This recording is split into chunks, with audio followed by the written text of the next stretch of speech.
సమాప్తి వరకు మాతో ఉన్నానన్న దేవుడు, నీవెంత మంచి దేవుడు అయ్యా. యేసు స్వామి, ఇక్కడ కూడి ప్రతి ఒక్కరిని బట్టి నీకు స్తోత్రాలు.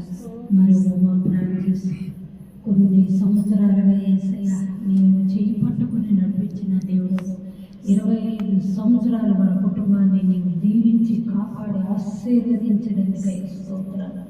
ఏ స్వామి, ఇక్కడ కూడి ఉన్న ప్రతి ఒక్కరు హృదయంలో నీవు వెలుగైనావు తండ్రి. ఈ లోకంలో ప్రతి ఒక్కరూ నీ సొత్తైనావు యేసయ్యా. నీకు స్తోత్రము నానా. ఈ లోకానికి వెలుగైనప్పుడు మేము మా జీవితాలు కూడా నీకు వెలుగైన జీవితాలుగా ఉండాలి నాయన. ఈ లోకం మాది కాదు తండ్రి, పరలోక రాజ్యం మాకు నీవు సొత్తైనావు. మేము మమ్మల్ని నీ సొత్తుగా చేసుకుని ఉన్నావు. ఎందుకో మమ్మల్ని నీ సొత్తుగా చేసుకున్నావయ్యా. నీకు స్తోత్రం. లోకంలోని సేవలందరిని బట్టి నీకు స్తోత్రం. ప్రతి ఒక్క సభను నీవు దీవించి కాపాడాలి, ఆశీర్వదించు యేసయ్యా. మరి దేవరాధనను కాపాడుతున్నందుకు స్తోత్రాలు. మరి యేసయ్యా, శాంతి వాళ్ళ కుటుంబాన్ని, రోషన్లను, మరి ప్రేమను, మరి లీలక నీ రాజ్యంలో ఉన్నారయ్యా. నీకు స్తోత్రాలు. ప్రకాష్ వాళ్ళ కుటుంబాలను బట్టి నీకు స్తోత్రాలు. ఏ స్వామిని చింత యావత్తు నా మీద వేయండి అన్నావు తండ్రి. యేసు స్వామి, మా చింత యావత్తు నీవై ఉంటున్నావు పరలోక తండ్రి. నీవు చింతపడితే నాకు అసహ్యం అన్నావు. కాబట్టి దేవా, నీవు మమ్మల్ని చేయి పట్టుకుని జారి పడిపోకుండా మమ్మల్ని కాపాడుతున్నందుకు స్తోత్రం. ఆత్మస్వరూపనే ప్రియ ఆత్మస్వరూపనే, ఈగవా దేవా ఇలెదువా దేవా నామ మధ్యదలు, ఈగవా దేవా ఇలెదువా దేవా నామ మధ్యదలు,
வாஞ்சகொண்ட என்னை விடுவித்து உயர்த்திடுவீர், உயர்த்தியே மகிழ்ந்திடுவீர். உந்த நாமம் அறிந்த என்னை, உங்கள் வாஞ்சகொண்ட என்னை விடுவித்து உயர்த்திடுவீர், உயர்த்தியே மகிழ்ந்திடுவீர். துதிக்கு பாத்திர நீரல்லவோ, கனத்துக்கு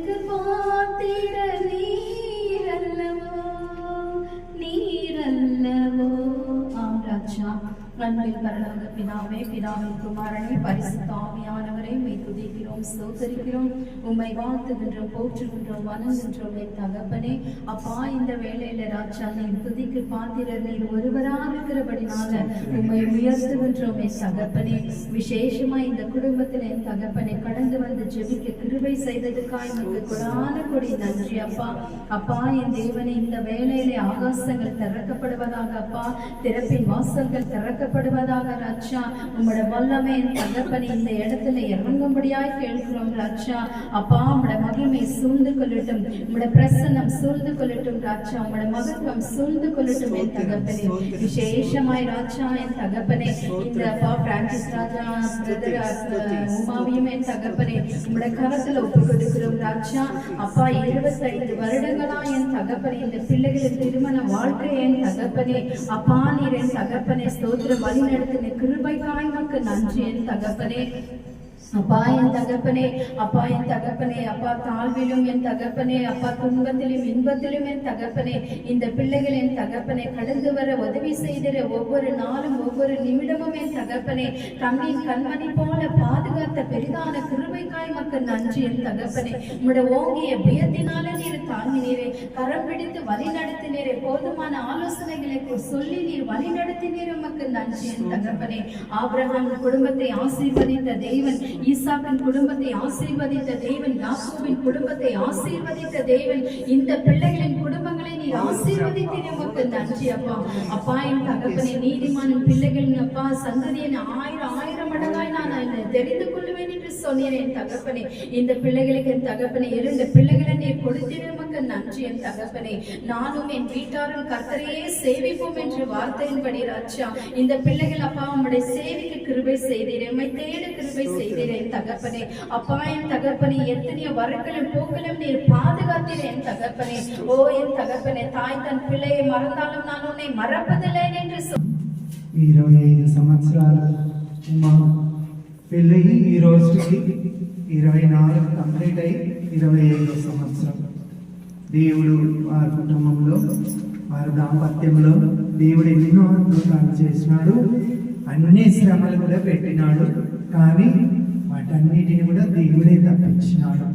ఆయన నమ్మిన బిడ్డలను ఎన్నడూ చేయలేదు. వారిద్దరూ 2 మాటలు మాట్లాడాలి. వివాహమై 25 సంవత్సరాలు అయింది కదా, వారి అనుభూతులను తెలియజేయాలి. 2 మాటలు. ఈ మాటలు ఆ యూట్యూబ్లో ఎప్పటికీ ఉంటాయి. మనము లేకపోయినా మనకు తీయని గుర్తులై మనకి మిగిలింది. దేవుడు ఈ టెక్నాలజీ ఇచ్చినాడు కాబట్టి 2 మాటలు ఇద్దరు మాట్లాడాలి. దేవుడు మమ్మల్ని ఎంతగానో ఆశీర్వదించి 25 సంవత్సరాలు మమ్మల్ని కాచి కాపాడండి. మా కీర్తంలో లేకుండా మమ్మల్ని ఆశీర్వదించింది. దేవునికి వందనాలు.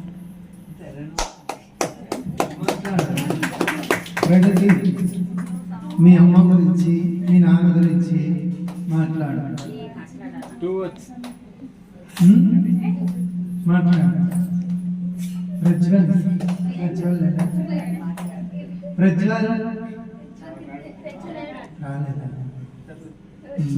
సరే, మా చెల్లి గురించి నేను మాట్లాడతాను. 25 సంవత్సరాలు. ఒక 3 నెలల క్రిందట మా చెల్లిది పెళ్లి రోజు నాకు గుర్తొచ్చింది, ఆగస్టులో. కానీ ఎవరు ఎప్పుడు పెళ్లి రోజులు అనేసి బాగా గుర్తుంది, కానీ అమ్మది పెళ్లి రోజు అయిపోయినాక ఇంకప్పుడు జ్ఞాపకం పెట్టుకున్నాను. ఉమాది ఆగస్టు 14, లాలేది ఆగస్టు 15, మాది అట్లా అందరికి గుర్తుపెట్టుకున్నాను. ఏమో అమ్మతో నేను అమ్మ వచ్చినది ప్రతి నెల మన ఇంటికి వస్తుంది హాస్పిటల్కి. ఆ నెల వచ్చేసి ఉమా వాళ్ళు చాలా కష్టంలో ఉన్నారు, చాలా బాధలో ఉన్నారు కూడా. మనము కష్టాన్ని చెప్పుకోవాలా, మనం దాపెట్టుకోకూడదు. కానీ దేవునికి మనం మొరపెట్టినప్పుడు వాటన్నిటిని కూడా తప్పించే దేవుడు. నాకు తెలిసి మా చెల్లి ఒక 7-8 నెలల నుంచి చాలా సఫర్ అవుతున్నది. ఆర్థికంగా మానసికంగా చాలా బాధలో ఉన్నది. నీతిమంతులకు కలుగు ఆపదలు అనేకములు, వాటిని తప్పించేది మన దేవుడు. ఆయన బిడ్డలని ఎన్నడూ సిగ్గుపడలేదు. ఎవరైనా తప్పు చేస్తాం, చేయని వారంటే ఎవరు లేదు. దేవుడు కూడా ఏమంటున్నాడు, మొదట మీరు రాయి వేయండి, వేసిన తర్వాత నేను తీర్పు తీరుస్తా అంటున్నాను. నేను చాలా ఆలోచన చేసినాను. ఎన్ని విధాలుగా అమ్మ ప్రతి నెల వచ్చినా కూడా చిన్నగా మాటలు అంతే, అదే పెద్ద సమస్య కూడా కాదు. దాన్ని వీళ్ళు ఎంత చాటంతా చేసుకొని సమస్యలు ఆర్థికంగా కావచ్చు, మనస్పర్ధాలు కూడా కావచ్చు, అంతేగాని వేరే ఏమీ లేదు. నేనైతే వీరి కుటుంబం కోసం మేము ప్రార్థన చేయని రోజంటూ లేదు. మా చెల్లెల కోసం నేను ఎంతగానో కన్నీటితో, మా కుటుంబంలో నాకు సమస్య వచ్చినా కూడా నేను కన్నీరు పెట్టలేదు, కానీ మా చెల్లెల కోసం మాత్రం నేను ఎన్ని రోజుల నుంచి నేర్చుకుంటా ప్రార్థన చేస్తున్నాను. అంటే మొదట మా కుటుంబంలో మొదట నా ఫ్రెండ్ వచ్చి మా చెల్లి. చిన్నప్పటి నుంచి ఏ సమస్య అన్నా మేమిద్దరమే. అక్క ఉన్నదే కానీ అక్కని చాలా సంవత్సరాలు ఊరి దగ్గర పెట్టున్నారు. అసలు మాకు అక్క ఉందని కూడా తెలియదు. ఒక్క ఏజ్ అయిన తర్వాత అప్పుడు అక్కని తీసుకొచ్చి ఇక్కడ పెట్టినారు. మేమిద్దరమే. మా తమ్ముడు చాలా చిన్నవాడు, అతను స్కూల్కి వెళ్ళడమేమో రావడమేమో, అంతేగాని మేము ఎక్కడికి వెళ్ళినా మేమిద్దరమే. ఫస్ట్ మా అమ్మ, రెండోది మా చెల్లి. వీళ్ళిద్దరితోనే ఎక్కువ ఉండేవాడిని. మీకు అందరికీ తెలుసు, అంత పెద్దవాళ్ళే ఉన్నారు. నాకు ఏ ఫ్రెండ్స్ లేరు, ఏ స్నేహము నేను చేయలేదు. మా చెల్లెలతోనే ఎక్కువ స్నేహం.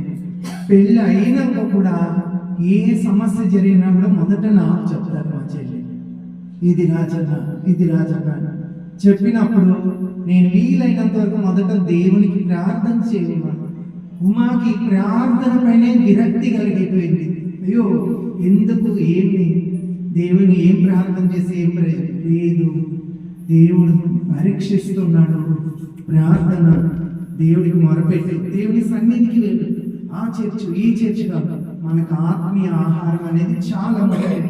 దేవుడు ఎవరి ద్వారా అయినా కూడా మాట్లాడతాడు, ఎవరి నోటి పూరగైనా మాట్లాడతాడు. నువ్వు చర్చికి వెళ్ళు అని చాలా చెప్పేవాడిని. ఏ సమస్య అయినా కూడా చాలా ఆర్థికంగానే మా చెల్లెలకి ఎటువంటి సమస్య లేదు, కానీ ఆర్థికంగా దేవుని కృప వల్ల నేను సాయం చేసిన ఆమె కూడా ఏ రోజు రుణం పెట్టుకోలేదు. ఆమె తీర్చుకునేది కానీ నన్ను అప్పుల పాలైతే ఏ రోజు చేయలేదు. కానీ ఒక సిస్టర్ అన్నారు, నన్ను మీ చెల్లెలుగా భావించి నాకు కూడా సహాయం చేయమన్నారు. కానీ తోడబుట్టిన అంటే చెల్లెలే, కానీ మా చెల్లెలకి ఎన్ని కష్టాలున్నా లేదంటానే, కానీ తర్వాత ప్రార్థనలు పెట్టి సాయం చేస్తాను. మా చెల్లిని తిడతాను, చెల్లిని కాదు వాళ్ళ ఫ్యామిలీ మొత్తాన్ని కూడా తిడతాను. అన్నా నన్ను తిట్టు, వాళ్ళని తిట్టద్దంటది. అట్లా వేరే వాళ్ళని మనం తిట్టే కాదు కదా. మనం అంత సొంతంగా మనము చెల్లెలుగా మనం తిట్టే అధికారం కూడా వాళ్ళని ఉండదు. చిన్న సమస్యకే ప్రాబ్లమ్స్ క్రియేట్ అవుతాయి. కాబట్టి ఎన్ని సమస్యలు వచ్చినా కూడా మా చెల్లెలు నాకు చెప్పుకుంటూనే ఉంటారు. నేను మా అమ్మ బ్రతుకున్నప్పుడు చెప్పినాను, మా ఉమాది ఆగస్టు 14వ తారీఖు 25 సంవత్సరాలు కంప్లీట్ అవుతాయి. నువ్వేం చేయి, ఎవ్వరికి చెప్పద్దు, నాన్నకు కూడా చెప్పద్దు, ఎవ్వరికి చెప్పకుండా ఆ రోజు నువ్వు వచ్చేకి 3 రోజులు ముందర ప్రగతికి చెప్పి బ్లౌజ్ మాత్రం తీసుకొని రా. మెజర్మెంట్ తీసి ఉమాకు తెలియకుండానే ఉమాకు సార్ అంతా అయిపోయినాక ఉమా వద్దన్నది. అమ్మ చనిపోయింది, వద్దు రాజన్న, నాకు ఇష్టం లేదు, వద్దు, ఇదేంది కొత్తగా. లేదు మా, నా మనసుకి 25 సంవత్సరాలు దేవుడు కాపాడింది. ఈ విధంగా మీ కుటుంబంలో దేవుని మహిమపరచాలి. దేవుని దయ వలన నువ్వు కొత్త ఇంటికి వెళ్ళినావు. ఇది శాశ్వతమైంది కాదు, వాళ్ళ పర్మనెంట్ ఇల్లు అదే అయినా కూడా దేవుడే నడిపించినాడు. దేవునికి అసాధ్యమైంది ఏది లేదు కదా. ఆయన చిత్తం లేనిదే ఏది జరగదు. వారి ఇక్కడికి రావాలి, మార్పు చెందాలని దేవుని దయ, దేవుని సంకల్పం ఉన్నది కాబట్టి దేవుడు నడిపించినాడు. సరే అనేసి అమ్మకు చెప్పినాను. అమ్మ చాలా సంతోషపడింది, నవ్వింది. సరే అనేసి అప్పుడు ఒక్కొక్క సమస్య నాకు చెప్పింది. ఇదిరా సమస్య, నువ్వేం బాధపడద్దమ్మా, ఏం పెద్ద సమస్య కాదుమా, దయచేసి వదిలేసేయండి. నేను మా అమ్మ ఎప్పుడు వచ్చినా కూడా మీరేమన్నా అనుకోండి, కానీ మా చెల్లెలి కుటుంబం కోసమే నేను ఎక్కువ అడుగుతుంటాను. మా చెల్లిని ఆర్థికంగా సంపాదిస్తుంది, కష్టపడుతుంది, కానీ ఎలా ఖర్చు పెట్టుకోవాలో తెలియదు. నిశ్చయముగా నీ కష్టార్జితము నీ బిడ్డలు భుజించురు. నీ పిల్లలు భుజించాలని దేవుడు కష్టాన్నే ప్రేమిస్తున్నాడు. దేవుడు కూడా మనకి ఊరికే వచ్చే డబ్బులు దేవుడు దీవించాడు. మనం కష్టపడి పెంచాలి. ఎంతో కష్టం, ఎంతో బాధ, బలహీనత ఉన్నా కూడా కష్టపడుతుంది, పని చేస్తుంది, కానీ ఎవరితో ఒక మాట పడదు. ఆ రోషము చిన్నప్పటి నుంచే ఉంది మా చెల్లి కాడ. ఎవరి అన్నా కూడా పట్టించుకోదు. ఇది దేవుడు, అది కూడా ఎందుకంటే మనం రోషం కలిగిన దేవుని ఆరాధించేది. మనం కూడా రోషం ఉండాలి, తీసుకున్న వాళ్ళకి కూడా మోసం చేయకుండా ఇస్తుంది, ఇవ్వకుండా కాదు. ఆర్థికంగా కొద్దిగా ఇబ్బంది పడింది, కానీ ఇంకా మిగతా విషయం అయితే ఏది కాదు, అది సమస్య కాదు. కాబట్టి మా చెల్లి, మా అమ్మ దీవెనలు సమృద్ధిగా ఉన్నాయి మా చెల్లికి. మా చెల్లి ఏడుస్తుండే ఆ రోజు, అమ్మా నేను మిస్ చేసుకున్నానమ్మా, 9 నెలలు అంట. మనము చనిపోయినప్పుడు వాళ్ళు మనము బ్రతికి రారు, వారు ఉన్నప్పుడే ఎవరైనా కావచ్చు, నేను కావచ్చు, మీరు కావచ్చు, మనం ఇక్కడ ఉండాలి, అందరూ కావచ్చు, వయసు అయిన వాళ్ళని ప్రేమతో మనం దగ్గరికి తీసుకోవాలి. కోపం వస్తుంటుంది, కానీ పాపము చేయబడి అని అంటున్నాడు. వృద్ధులని గద్దింపద్దండి అని దేవుని వాక్యమే చెప్తున్నది. కాబట్టి తల్లులారా, నీ పిల్లలకు కోపము రేపకుడని కూడా చెప్తున్నది. దేవుడు ప్రతి ఒక్కరికి వాక్యం ఇచ్చినాడు. ఆ వాక్యాన్ని మనం అనుసరిస్తూ వాక్యానుసారం మనం నడుచుకున్నప్పుడు ఆయన ఆజ్ఞలను, ఆయన కట్టడలను, ఈ లోక శ్రమలకు, శోధనలన్నీ కూడా దేవుడే తొలగిస్తాడు. ఆయనకు అసాధ్యమైనది ఏదీ లేదు. దేవుని కృప వలన ఇక్కడికి వచ్చినాడు. దేవుని దయ వలన మీరందరూ కూడా వచ్చి దేవుని మహిమపరిచినాడు. నాకు చాలా సంతోషంగా ఉంది. నేను చెప్పినాను, ఉమా ఊరికి స్వీట్స్ ఏమైనా చేసి అందరిని పిలిపించి పెట్టుమా, ఎందుకంటే దేవుడు చేసిన కార్యం బట్టి మనం కృతజ్ఞత చెల్లించాలి. దేవుడే వచ్చి ప్రత్యక్షంగా తినడు, ఆదిత్యములో ఆశీర్వాదం అన్నది.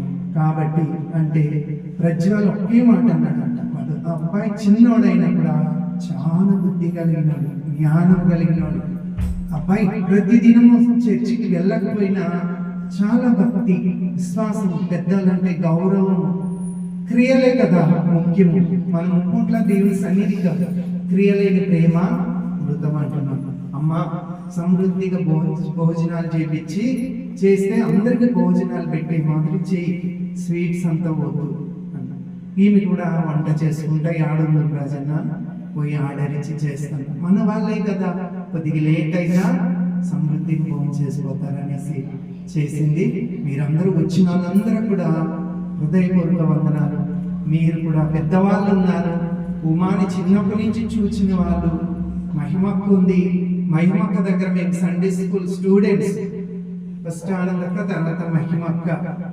నిజమే, బాలుడు నడవలసిన ఉత్తరవను తల్లిదండ్రులు. అమ్మకి చదువు లేకపోయినా చాలా జాగ్రత్తగా పెంచింది ఆడపిల్లని. ఆడపిల్లలు సపరేట్, మగపిల్లలు సపరేట్ అని లేదు. మమ్మల్ని కూడా అదే విధంగా అమ్మా నాన్న చాలా చాలా అంటే చాలా కష్టపడి మమ్మల్ని, అప్పట్లో చాలా తిండికి చాలా కష్టము. నాన్న తింటాడో లేడో కానీ అర్ధరాత్రి నాన్న తీసుకొస్తే డబ్బులు, లేకపోతే ఏదన్నా పార్సిల్ తీసుకొస్తే మమ్మల్ని లేపుతుండేవాడు. అమ్మ అయితే నిద్రపోయినారులేంటే మేమైతే మేల్కొనే ఉండేవాళ్ళం, అర్ధరాత్రి తిని పండుకునేవాళ్ళం. అటువంటి స్థితి నుంచి దేవుడు ఈ స్థితికి తీసుకొచ్చినాడంటే దేవాది దేవునికి కోట్లాది వందనాలు చెల్లించాడు. ఇశ్రాయేలు జనాంగం కూడా మేలు పొందుకొని దేవుని దూషించి దేవుని ఆజ్ఞను అనుసరించకుండా వారు కానాకు వెళ్ళలేకపోయారు. మనము అలాగా కాకుండా దేవుడు చేసిన ప్రతి విషయము దేవునికి కృతజ్ఞతాస్తుతులు చెల్లించాలి. ఈ విధంగా దేవాది దేవుడు ఇక్కడ మనందరినీ చేర్చి దేవుని మహిమపరచుటకు మాకిచ్చిన ఈ గొప్ప తరుణం బట్టి స్తోత్రం చెల్లిస్తున్నాను. నేను ప్రతిదీ వీడియోస్ తీస్తూ ఉంటాను. మా అమ్మ చనిపోయినాయి, మా అమ్మ చనిపోయినాయి, మా కుటుంబంలో ప్రేయర్ మీటింగ్స్, మా వాళ్ళు అన్నీ తీస్తుంటాను, అన్నీ యూట్యూబ్లో పెడుతుంటాను. ఎందుకంటే ఎప్పటికైనా చూస్తుంటాము, మనలాగా ఇంకొకరు కూడా అదే పని చేస్తారు. ఇప్పుడు మనం చేసినామంటే ఇంకొకరు ఆసక్తి అనేది వస్తుంది. దేవుడు ప్రతి ఒక్కరికి ఒక తలాంతి ఇచ్చి ఉంటారు. వాయిద్యాలు వాయించేదు, పాటలు పాడేదు, వాక్యము చెప్పేదు, ప్రార్థన చేసేదు, ప్రతి ఒక్కరికి కూడా ఒక్కొక్క తలాంతు. ఆ తలాంతులను మనం గోతిలో పెట్టకుండా దేవునికి మహిమపరిచినట్లయితే అంచెలంచెలుగా ఆశీర్వాదిస్తాడు. ఇప్పటికే సమయం అయిపోయింది అనుకుంటా. ఇవన్నీ కూడా నేను యూట్యూబ్లో పెడతాను. యూజేఆర్ క్రిస్టియన్ సాంగ్ దాంట్లో పెడతాను. మీరందరూ కూడా చూడండి, మనమందరం చూసుకోవచ్చు.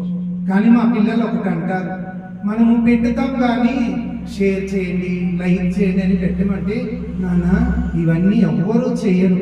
నేను 1.5 సంవత్సరం కిందటే చెప్పినాను, ఎవరు చేయరమ్మా. ఎవరన్నా పిల్లలు బట్టలు వేసుకోకుండా ఎగిరి ఏదైనా కింద పడిందంటే దానికి లైక్ చేసి నవ్వుతారు, కానీ దేవుడు లైక్ చేస్తాడు మనల్ని. మనం అది పెట్టేది వద్దు, మనకి అది ఇది వస్తుంది అంట, అది కూడా మాకు తెలియదు. ఇది మా పిల్లలకి దేవుడు ఇచ్చిన జ్ఞానమో ఏమో, కానీ పిల్లలు వెంటనే దాన్ని ఎడిటింగ్ చేయడము, ఇవన్నీ చేయడము వాళ్ళు క్రియేట్ చేసింది, మాకు తెలియదు. యూజేఆర్ క్రిస్టియన్ సాంగ్ అని కొంతమంది అడిగినారు, మా యూజేఆర్ అంటే ఏమంటే U for Uma, U for Ujjwal, J for Joel, R for Raju అనేసి మా నలుగురు పేర్లు ఉండేటట్టు యూజేఆర్ క్రిస్టియన్ సాంగ్ అని పెట్టినాము. లైక్ చేయడం వల్ల మీరందరూ చూడండి, మీరు కూడా చేతనైన మటుకు వ్యర్థమైనవి అన్యులు ఏమేమో పెడుతున్నారు. మనం జీవము కలిగిన దేవుడు, సజీవుడైన దేవుడు, రోషము కలిగిన దేవుడు, ఆయన ఆశ్చర్యకరుడు, అద్భుతకరుడు. మన దేవుని మనం ఎంతగా గణపరచాలి. ఈ విధంగా అన్యులు కూడా మన మధ్యకి చేయాలి. మా ప్రకాశం కుటుంబం కోసం మీరు అందరూ ప్రార్థన చేయండి. అక్క చాలా బాగా ఉన్నారు, పిల్లలు, ఆ కుటుంబం కోసం, ఆ కుటుంబం ఆదరణ కోసం దేవుడు మంచి తలాంతి ఇచ్చినాడు. ఆ తలాంతిని వాళ్ళు వృద్ధి చేసినందుకు ప్రతిదినం మీరు కూడా ప్రార్థనలో జ్ఞాపకం చేసుకోండి. మీలో ఎవరైనా ఒకరు